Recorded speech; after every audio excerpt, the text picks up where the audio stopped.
오늘 누가복음 16장 말씀을 매일 성경 본문의 순서에 따라서 함께 말씀을 나누도록 하겠습니다. 여러분, 설교를 시작하기에 앞서서 두 질문을 함께 하고 싶습니다. 여러분, 예수 그리스도 한 분만으로 말미암아 우리의 모든 저주와 정죄 그리고 죄악 속에서 구원받을 것을 여러분 믿으십니까? 네. 두 번째로는요, 예수님 한 분으로 말미암아 우리에게 모든 복과 기쁨과 감사함이 있음을 여러분 또한 믿으십니까? 네. 우리는 예수님 없이는 단 한순간도 사실 살아갈 수 없는 자들이 그리스도인들입니다. 그 때문에 여러분들이 이 자리에 나온 것일 테고요. 우리의 신앙생활 속에서 예수님 없이 살아간다.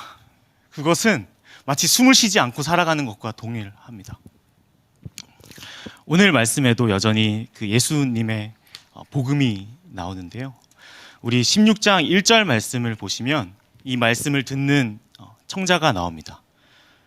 여기 보니까 또한 제자들에게 이르시되 라는 말씀이 나오죠. 여기에 예수님께서 말씀을 전하고 있을 때 앞에 제자들이 있었을 것입니다. 그러나 여기에 제자들만 있었을까요, 여러분? 아닙니다.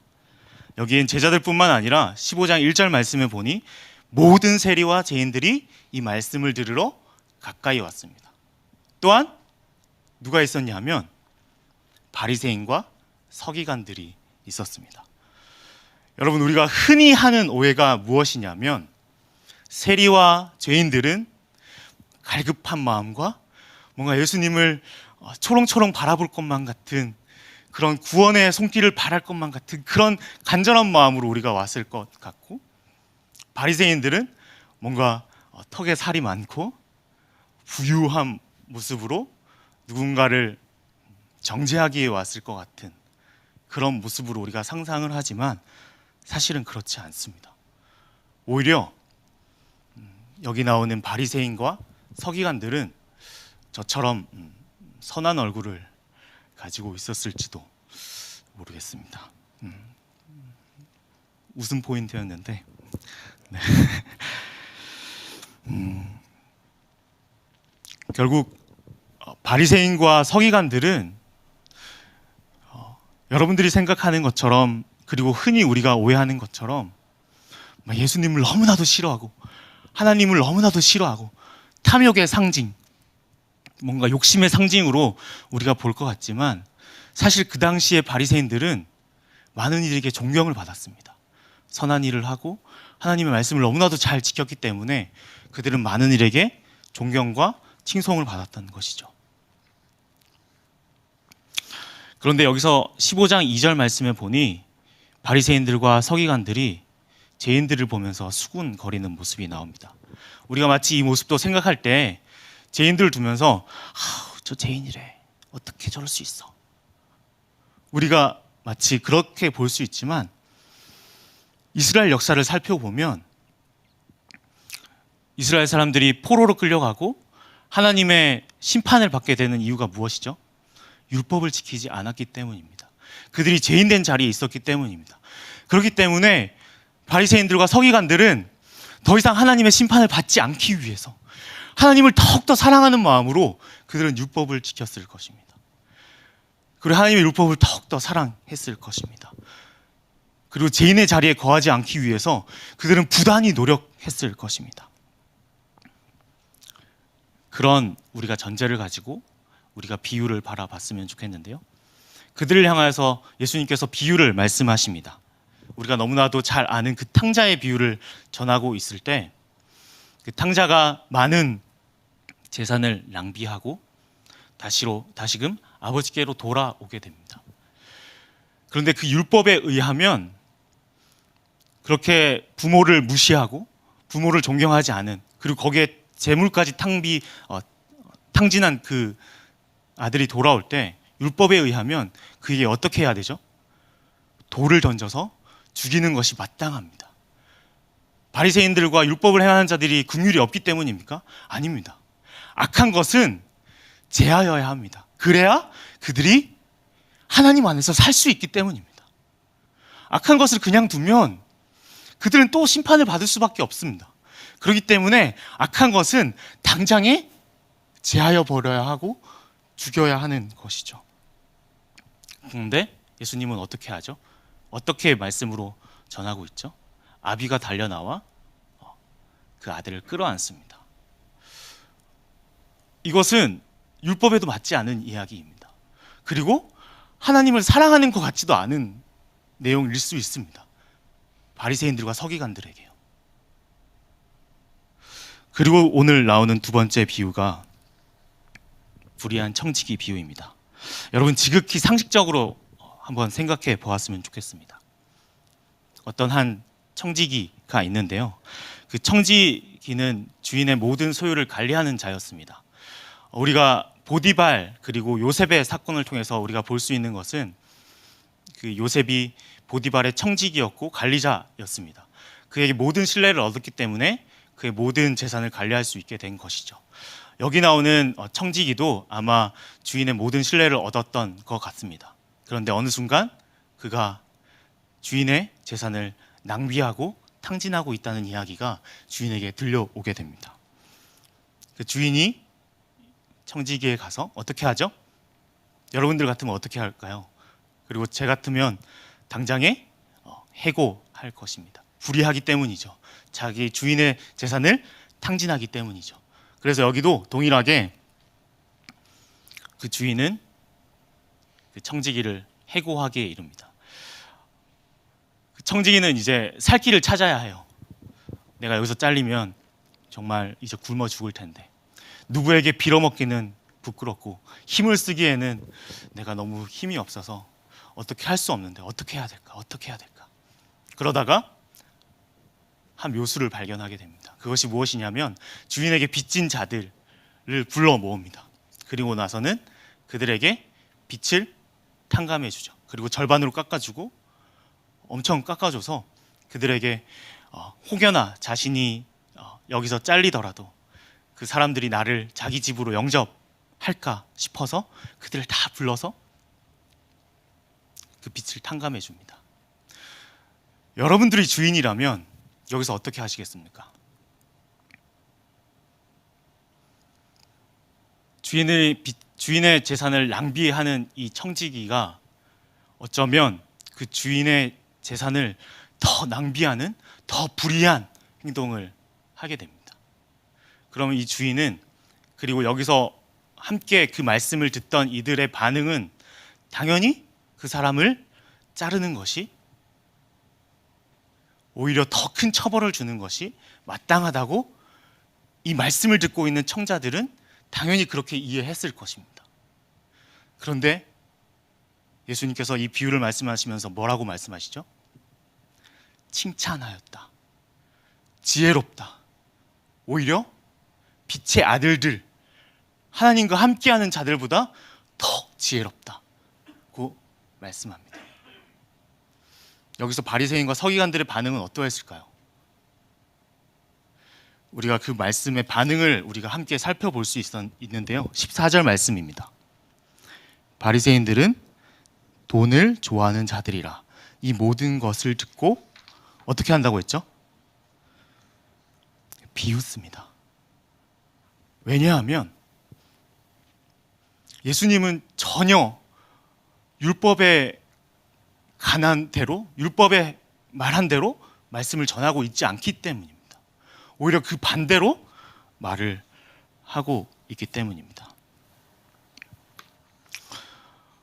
그러면 여기서 그 불의한 청지기에게 왜 지혜롭다고 얘기했을 것이며 또 빛의 아들들에게는 빛의 아들들보다 더 지혜롭다고 이야기했을까요? 우리가 오늘 함께 보았던 14절 말씀에서 그 힌트를 얻을 수 있는데요. 먼저는 여기서 바리새인들이 돈을 사랑한다라고 말합니다. 그러면 우리가 이렇게 이해할 수 있어요. 역시 바리새인들은 겉으로는 율법을 잘 지키고 사람들에게 존경을 받는 자들이었지만 결국 그들의 마음 가운데는 여전히 돈을 사랑하는 자들이구나, 여전히 탐욕스러운 자들이구나 라고 우리는 생각할 수 있습니다.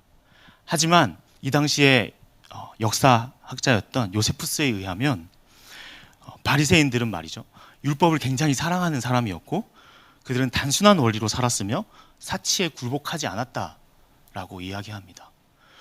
그러면 바리새인들이 이 말씀을 보잖아요. 내가 돈을 사랑한다고? 난 그렇지 않은데? 라고 분명히 말할 수 있습니다. 하지만 누가가 이렇게 적어놓고 있는 이유는 여러분 율법의 복에 대해서 우리가 한번 살펴보았으면 좋겠는데요. 그들이 말씀을 잘 지키고 그들이 하나님을 더욱더 사랑하고 그들이 율법대로 살아가면 어떻게 되죠? 재물의 복을 얻습니다. 여러분, 우리는 구약에서 그것을 발견할 수 있습니다. 그렇기 때문에 여기서 돈을 사랑한다는 것은 무엇이냐면 그들이 단순히 탐욕적인 마음이 있기 때문이 아니라 그들은 진짜 율법을 잘 지켰던 것이에요. 그리고 그 율법 가운데 그 의를 잘 지키면 하나님께서 재물의 복 또한 주실 것을 믿으면서 살아갔던 사람들입니다. 그러니까 그 바리새인들은 정말로 하나님을 사랑해서 어쩌면 하나님 안에서 율법의 말씀을 너무나도 잘 지키기 위해서 살아갔던 자들입니다. 그럼 너무나도 지혜로운 거 아닌가요? 하나님 말씀을 잘 지키면서 살아갔잖아요.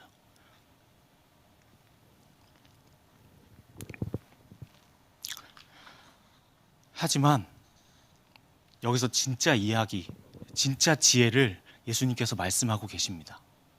그것이 무엇이냐면 율법 안에서 복을 누리고 율법 안에서 악을 제하고 율법 안에서 하나님의 완전한 복을 누릴 것 같은 그 바리새인들과 서기관들에게 예수님께서는 그것이 진짜 지혜가 아니다. 그것이 진짜 복이 아니다. 그것이 진짜 은혜가 아니다. 라는 것을 이 본문을 통해서 말씀하고 계십니다. 그것이 무엇이냐면 그 율법이 너희들을 구원해 줄 수 없고 그 율법이 너희들을 소망 가운데로 이끌어 갈 수 없다. 오히려 망해가는 자리에 있지만 그리고 불의한 재물로 말미암아 그들이 동일하게 무엇을 찾죠? 다시금 하나님의 자비하심, 예수 그리스도의 긍휼하심을 찾는 자들, 그들이 지혜롭다 라고 예수님께서는 말씀하고 계시는 겁니다. 우리가 말씀을 시작하기에 앞서서 예수님 안에 모든 저주와 정죄가 해결되었다는 것을 우리는 믿었습니다. 그죠? 그리고 예수님 안에 모든 복과 은혜와 감사함과 사랑이 있음을 우리는 고백했습니다. 예수 안에 그 모든 것이 있습니다. 여러분, 예수님은 단순히 어떤 영적인 존재로 계신 분이 아닙니다. 우리 가운데 육체로 오셨고요. 우리와 동일한 모습으로 오셔서 우리의 모든 고난을 받으셨고 또 부활하심으로 우리에게 복을 주실 것을 증명하신 분이었습니다. 여러분, 예수님 앞에 기도한다는 것은 무엇이냐면요, 그냥 추상적으로 예수님이 어디 계시겠지가 아니라 진짜 살아계신 예수님께 우리가 기도할 때 그 안에 우리의 모든 복이 있음을 고백하는 것이 우리가 기도입니다. 우리가 마지막 기도의 마지막에 우리가 뭐라고 기도하죠? 예수님의 이름으로 기도드립니다. 아멘이라고 고백합니다. 여러분, 오늘 하루를 또한 살아갈 것입니다. 때로는 내가 죄악 가운데 넘어질 때 스스로 또 정죄하고 나는 왜 이거밖에 되지 않을까? 여러분, 우리는 아무것도 아닙니다. 하지만 또 한편으로는 예수님 안에서 완전한 의인된 자가 우리입니다. 다시금 넘어져도 예수님 안에서 다시금 일어날 수 있는 것이 여러분들과 저입니다. 예수님을 믿으십시오. 예수님 안에서 다시금 회복되십시오. 그 죄악 가운데 굴복하지 마십시오. 그리고 모든 재물의 복, 모든 어떠한 복, 그 모든 복들 너무나도 귀한 복들입니다. 하지만 더 큰 지혜, 그것은 무엇이냐면 예수님이 우리에게 왔다는 것입니다. 예수님이 우리와 언제나 함께 한다는 것이에요. 그것을 믿으시길 축복합니다. 예수님 없는 사람으로 오늘 하루 살아가지 마십시오. 예수님이 살아계셔서 우리에게 가장 좋은 것 주셨잖아요. 마치 우리가 정말 최신 핸드폰을 갖고 있는데 우체국 앞에서, 우체통 앞에서 편지 기다리는 사람처럼 서 있는 모습인 것 같기도 해요. 무슨 말이냐면 우리가 기도하면 예수님 바로 만날 수 있고 성경책을 펴면 이 안에 예수님의 말씀이 넘치고 넘칩니다. 그런데 여전히 우리는 예수님이 없는 살아가는 우리의 인생을 보게 되는 것 같아요. 여러분, 이 기도의 자리로 나오신 여러분들의 문제가 있을 것입니다. 여러분들의 어려움이 있을 것입니다. 하지만 그 모든 것을 이기시고 모든 것을 여러분들의 이기게 하시는 그 힘이 누구에게 있으시냐면 예수님에게 있습니다. 그냥 단순히 우리의 기독교의 정답이 예수여서 예수를 말하는 것이 아니라 우리가 정말 오늘 하루를 살아갈 때 예수님과 동행하며 바울이 그러했듯, 그리고 많은 역사 속에 예수님을 믿는 사람들이 그러했듯 예수님 한 분만을 붙잡고 예수님이 살아계심을 고백하며 예수님이 오늘의 삶, 나의 삶 가운데 어떻게 이루어 가실지를 기대하며 소망하며 살아가는 여러분들 한 사람 한 사람이 되길 진심으로 축복합니다. 네, 함께 기도하였으면 좋겠습니다.